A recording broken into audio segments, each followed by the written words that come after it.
What's up, Clashers? Welcome back to a new video, and I am going to play Hog Earthquake in at the end of 2024. And whatever you saw now, you don't have to do it. It's like it's the worst play. So, in order to play Hog Earthquake, you must not use your uh, Goblinstein like a knight or anything like that. First of all, the best card in this deck is the Goblinstein only. So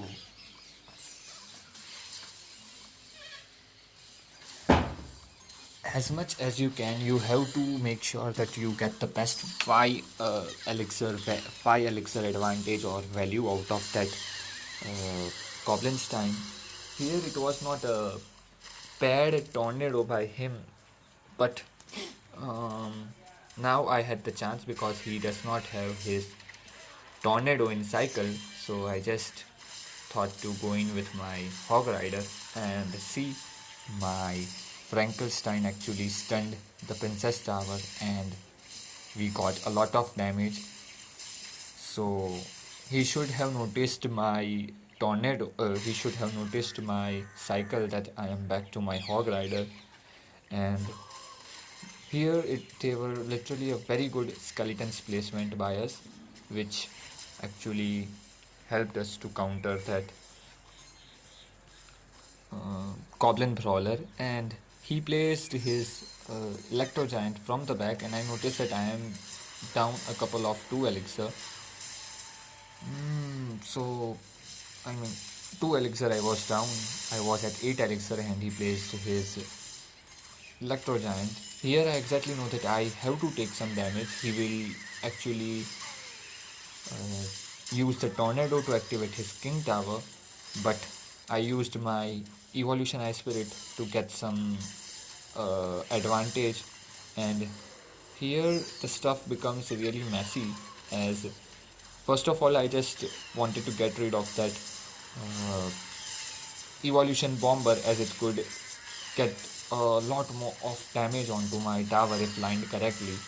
And I thought he will use his lightning, but instead he had a bowler, which was quite surprise to me.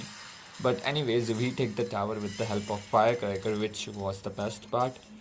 And here I just saw the time and it was like 14 seconds left, so I thought to go in with my Hog Rider at the pocket. And yeah, my Evolution Ice Spirit just got evaporated. So against Electro Giant, these are the tips you should need to know. So yeah, we are up against Pekka now, and against Pekka+Ramrider, this type of Brit spam decks, I will just give one tip: don't play your Hog Riders. That's the first condition, because they will just get a free Pekka or free Ram Rider like that. And he played his arrows and Electro Spirit, and what could I have even done in order to counter? Because if I played my skeletons, that Electro Spirit would have chained, and yeah, pretty bad start. And here I am not playing the Goblinstein version. Here I was playing Giant Skeleton and Archer Queen version instead of Firecracker and Goblinstein. I knew he will play his Pekka from the back, but I just wanted to make sure that he has Pekka or not, because I knew that if I will play my queen at the back, he will just play his lightning. And so also I did. I wanted to make sure that he has lightning or not, because if he had something like arrows and fireball, then it would have been a worse situation for me.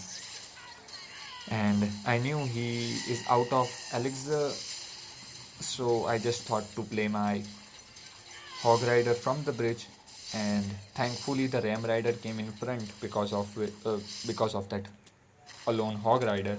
And after all the bad plays which I made, they were literally the worst plays, I know, but uh, the game interactions are the best. In order to you need to know the best interactions of the game in order to play this game.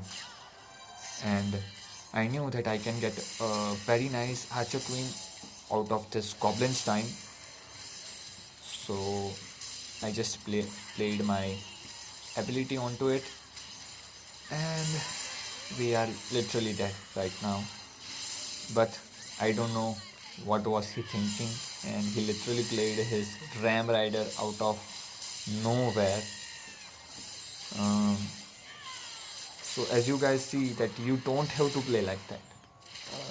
He could have arrows, he could have used his arrows, and right now it's just I knew that I need to pressure from both the sides in order to get the damage, and we got a pretty nice damage onto the left side because my archer queen at the right side would have taken the tower if not used the lightning. And here he played his Pekka, so I knew that I can pressure him from the right side. And I don't know why he played his Goblinstein. He could have used his Ram Rider instead. But yeah, as I said earlier, don't use your Goblinstein defensively. It's like the worst play. And I played my queen, which actually worked out quite well, and it was a very bad bandit. True, as you can see that I got a free 4 elixir trade, not 4, and here he just used his lightning, which was quite aggressive. I didn't thought he will use, but right now I was just in tears that oh my god, he is now again ahead in damage. So I splitted my skeletons from the back. He used his Mama Pekka, and now see the magic of evolution skeletons, as he needed to defend that giant skeleton as well as the left side Hog Rider and skeletons push, which was very bad. So these are the small cycle issues. I mean, you need to ensure that they have a bad cycle and then only play your evolution skeletons, because they are the best counters to Mega Knight and Pekka, Mama Pekka. If you guys wanted to know that Mega Knight and what about Mega Knight and Pekka, so yeah, this is the one. Actually, what's more what's relaxing for me is that he didn't had max level troops like 14 level bats. So here, just like that, our Hog Rider got one shot, which is very nice. And this is not the placement you should do Goblinstein like this. This is literally a very bad play. But I thought I didn't wanted him that Mega Knight to cross the bridge. That's why I placed like that. This is not a favorable situation because he can just use his Goblin Gang and get a huge counter push. My Ice Spirit was also not too good. I just wasted it.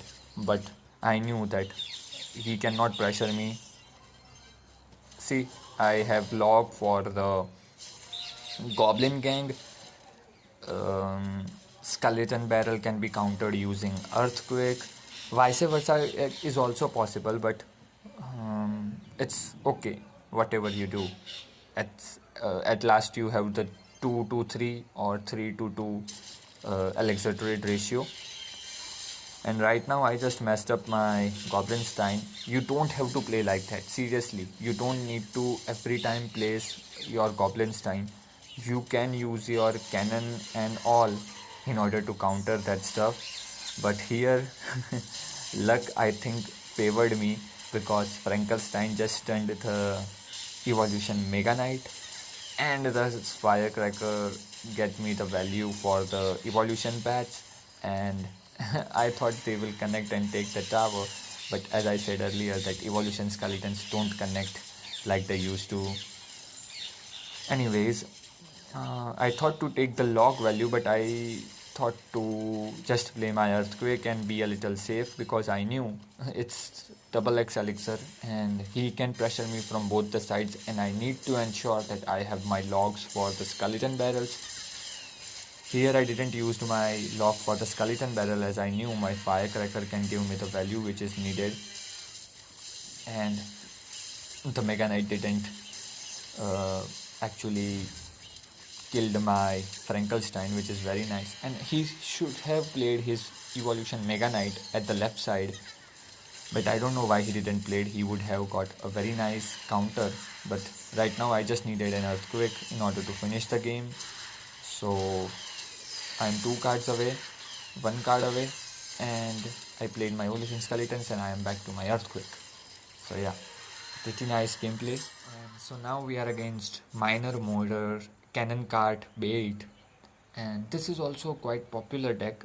Not as popular as it was last month, but yeah, it's I think the best comebackable deck if you ask me, because the potential of how much pressure you can uphold at the opponent's side with this deck is actually quite insane, because you have the Skeleton King in order to take the souls and use the ability in order to gather a skeleton army. Anyways, so first of all, this is quite a usual matchup. Maximum times, whosoever pressures when you have to make sure that you catch them in the cycle where they don't have any such hog counters like Goblin Gang or Mortar. But yeah, so you have to predict when are they going to be aggressive first of all. So it was a bad lock from my part.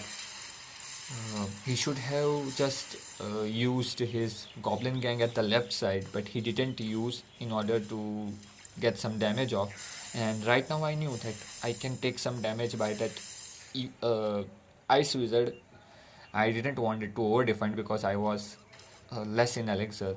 See, I am down 1 elixir. So right now I wanted to Earthquake that cannon card, but I knew what will I do if he plays his Mortar. So yeah, I actually take the Earthquake as well as this Goblinstein value, and now he just used his arrows, and I thought let's just use our Evolution Skeletons and wind up this game, but actually he didn't. I don't know why, but Evolution Skeletons don't chain nowadays like they used to be. But yeah, I kept pressuring him with my Hog Riders alone only. If you will play like something like Prediction Log, then it's quite risky because he can just use Miner and Goblin Gang from the other lane and pressure you crazy, and you will just lose the game. They also have arrows for Firecracker, so you need to make sure always that you can catch them in the burst cycle possible, and make sure that they don't stack up their cannon cards in the back. Then it's like even 1 or 2 cannon cards can completely take your tower if they are 1 by 1. I mean, you get the point, right? Don't give them, a single lane pressure is not you should do in this type of matchups. Double lane pressure always works. So yeah, that's all.